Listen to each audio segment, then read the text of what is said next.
Kebijakan ini berlaku mulai semester genap tahun ajaran 2020-2021. Jadinya bulan Januari 2021.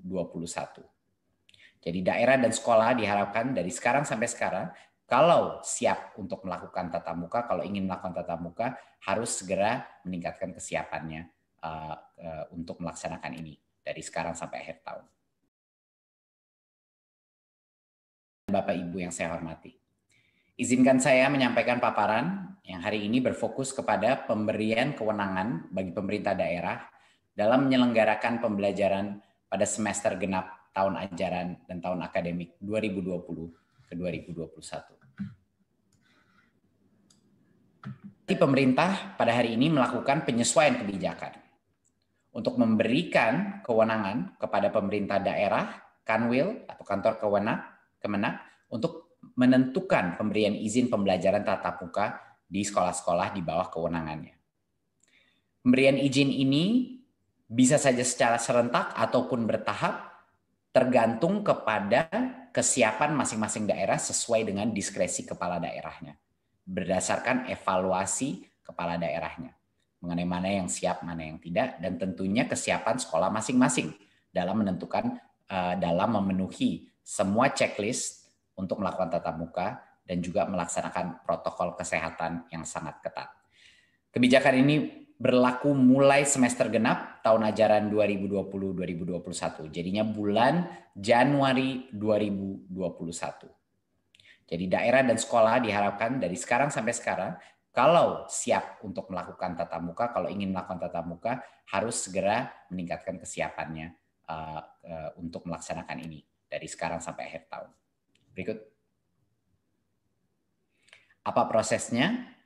Ya, mulai Januari 2021 ada 3 pihak yang akan menentukan apakah sekolah itu boleh dibuka apa tidak. Yang pertama adalah Pemda-nya sendiri, ya. Pemda atau dalam situasi yang lain Kanwil atau kantor Kemenag, ya. Yang kedua adalah kepala sekolah harus menyetujui, dan yang ketiga adalah perwakilan orang tua, yaitu melalui komite sekolah. Jadi kalau 3 pihak ini tidak mengizinkan sekolah itu buka, sekolah itu tidak diperkenankan untuk dibuka. Tetapi kalau 3 pihak itu telah setuju, berarti sekolah itu boleh melaksanakan tatap muka.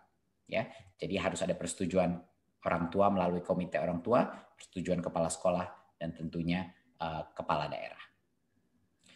Kalaupun sekolahnya dibuka, ini harus saya tekankan sekali lagi bahwa orang tua masih bisa tidak memperkenankan anaknya untuk datang ke sekolah untuk melakukan tatap muka.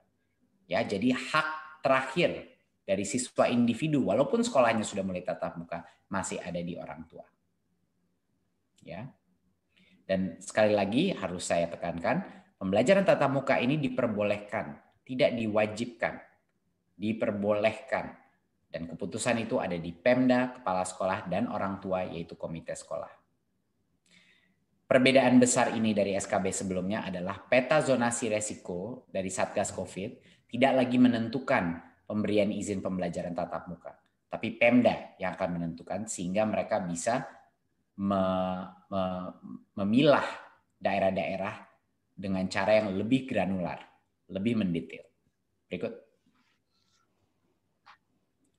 Ini adalah salah satu contoh untuk mengilustrasi bahwa bagi kepala daerah, mereka bisa melakukan pembukaan itu secara serentak atau secara bertahap.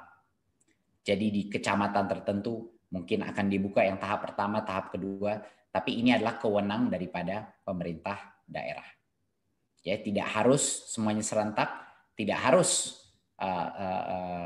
bertahap kalau mau, ini adalah keputusan dari Pemda.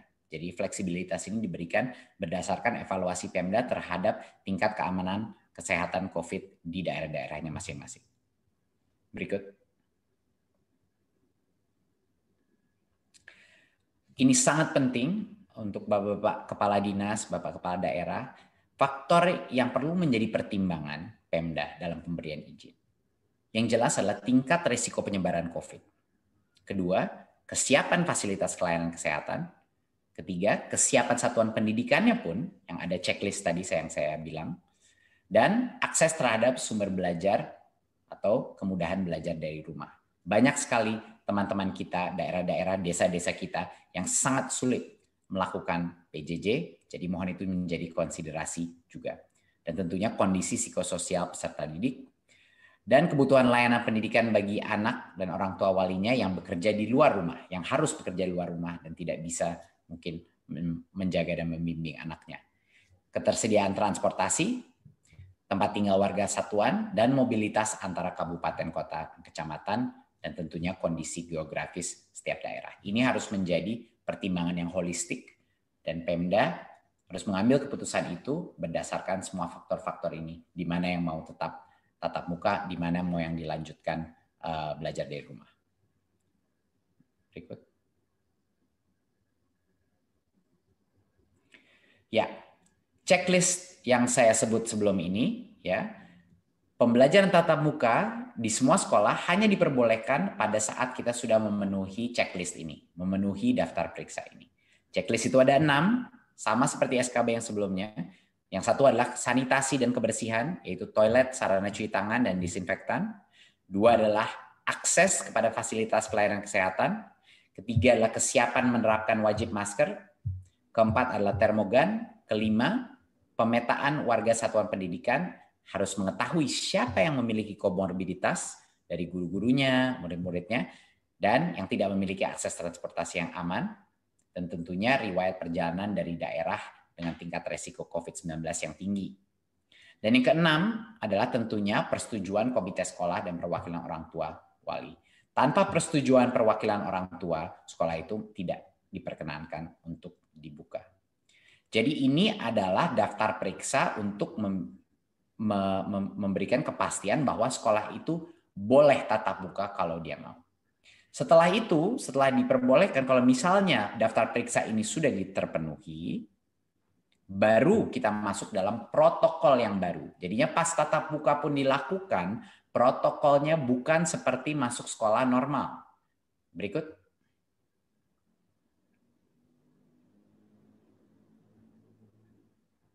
Ya, ini adalah salah satu poin yang terpenting, dan banyak sekali juga masih ada mispersepsi bahwa kalau kita melakukan pelajaran tatap muka, bahwa itu seperti sekolah biasa. Ini tidak benar, dan mohon juga dibantu disosialisasikan di masing-masing daerah, bahwa kalaupun sekolah itu sudah memenuhi semua kriteria dan checklist untuk melaksanakan pembelajaran tatap muka, protokol kesehatan yang ketat harus masih dilaksanakan. Ya, yang pertama ini adalah standar. Yang pertama yang terpenting adalah kapasitas maksimal itu sekitar 50% dari rata-rata. Jadinya mau tidak mau semua sekolah harus melakukan rotasi atau shifting. Ya, tidak boleh kapasitas full. Harus dengan rotasi. Jadinya pasti di satu saat hanya mungkin setengah dari anak-anak ada di sekolah di satu tempat. Mohon ini ditekankan berkali-kali kepada semua kepala dinas, saya mohon ditetapkan. Ini harus jumlah maksimal peserta didik di PAUD hanya 5 anak. Biasanya kan 15, sekarang 5. Jumlah peserta didik di pendidikan dasar menengah 18 anak maksimal per kelas, yang biasanya 36, dan untuk SLB maksimal 5 anak. Jadi sistem bergiliran atau shifting ini harus dilakukan. Dan karena itu, hanya dengan jalan itu kita bisa menjaga jarak sampai dengan minimal 1,5 meter. Social distancing 1,5 meter di dalam kelas. Ya. Dan tentunya perilaku wajibnya harus pakai masker. Tidak ada negosiasi di sini. Semua anak, guru, semua tenaga pendidik harus memakai masker.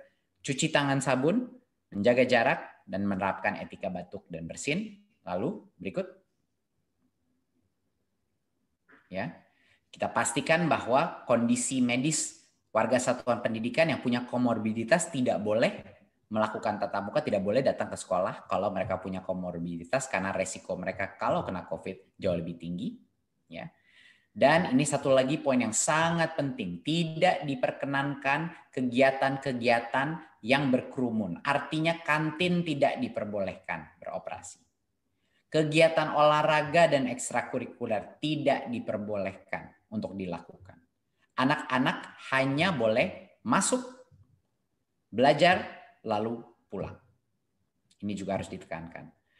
Dan selain pembelajaran, tidak ada lagi kegiatan selain KBM. Ya, contoh-contoh yang tidak boleh: orang tua tidak boleh menunggu siswa di sekolah, istirahat di luar kelas, pertemuan orang tua dan murid itu tidak diperbolehkan. Jadi maksud pesan yang terpenting di sini adalah artinya pembelajaran tatap muka bukan kembali ke sekolah seperti normal. Ini sangat di luar yang normal karena kapasitasnya hanya setengah yang diperbolehkan tanpa aktivitas berkerumun apapun lainnya. Dan ini makanya monitoring daripada dinas, daripada Pemda, daripada gugus tugas daerah ini luar biasa pentingnya untuk memastikan protokol ini terjaga. Berikut. Seluruh pemangku kepentingan harus mendukung untuk ini menjadi sukses, baik dari pemerintah pusat, Satgas, masyarakat sipil, sekolah, dan orang tua. Ini luar biasa pentingnya peran mereka dalam melakukan monitoring dan evaluasi untuk menjaga keamanan siswa-siswi kita, guru-guru kita, orang tua, dan tentunya nenek kakeknya, anak-anak yang tinggal di rumahnya mereka juga. Jadinya di pemerintah daerah pun, Dinas Pendidikan, Kesehatan, dan Perhubungan harap semuanya berkoordinasi untuk memastikan bahwa anak kita bisa kembali ke sekolah tetapi dengan keamanan kesehatan yang terbaik yang bisa kita lakukan. Berikut. Terima kasih Bapak Ibu. Jadi sekian adalah presentasi saya. Semoga memberi kejelasan, semoga juga memberi harapan bagi banyak sekali anak-anak kita yang sangat sulit melaksanakan PJJ.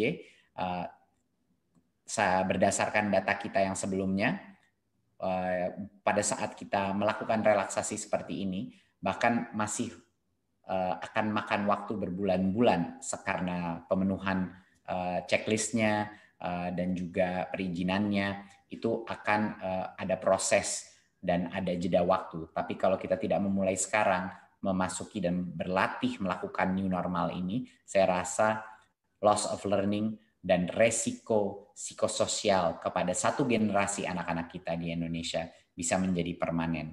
Dan itu suatu resiko yang kita harus tangani segera. Terima kasih. Wassalamualaikum warahmatullahi wabarakatuh.